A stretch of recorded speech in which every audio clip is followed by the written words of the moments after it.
శ్రోతలకు కథాలహరికి స్వాగతం. ఈరోజు మీ ముందుకు తీసుకురాబోయేది ఒక తండ్రి కొడుకుల కథ. ఓ యువకుడైన తండ్రి తన చిట్టిపామును ఒళ్ళో కూర్చోబెట్టుకుని ఆడిస్తున్నాడు. ఇంతలో ఎక్కడి నుంచి వచ్చిందో కాకి వచ్చి ఎదురింటి పెంకులపైన వాలింది. బాబు తండ్రిని, నాన్న అదేమిటి అని అడిగాడు. తండ్రి అది కాకి అని చెప్పాడు.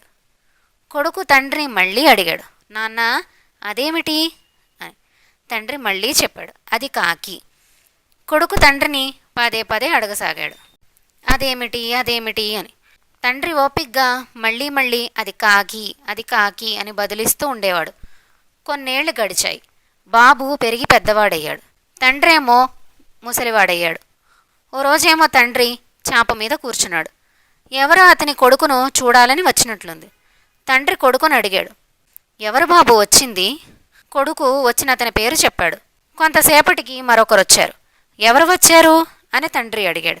విసుగ్గా కొడుకు బదిలిచ్చాడు, మీరు ఒకే చోట ఊరికే పడి ఉండకూడదు, పని పాట లేదు కానీ ఎవరొచ్చారు ఎవరు పోయారు అంటూ ఓ రోజంతా ఒకటే ఆరాలు తీస్తూ ఉంటారు అని విసుక్కుంటూ వెళ్ళిపోయాడు. తండ్రి గట్టిగా నెట్టూర్చాడు. చేత్తో తలపట్టుకున్నాడు. ఎంతో బాధతో మెల్లమెల్లగా కొడుకుతో ఇలా అన్నాడు, నేను నిన్ను ఒక్కసారి అడిగితేనే ఇంతగా విరుచుకుపడుతున్నావే, ఇదేమిటి ఇదేమిటి అని వందలాది సార్లు వేధించేవాడివి. నేను నిన్నెప్పుడైనా విసుక్కున్నానా? నేను నీకెంత ఓపిగ్గా సమాధానం చెప్పేవాణ్ణి అని బాధపడ్డాడు. తల్లిదండ్రులు పిల్లల్ని పెంచి పెద్ద చేయడంలో ఎన్నో కష్టాలు పడతారు.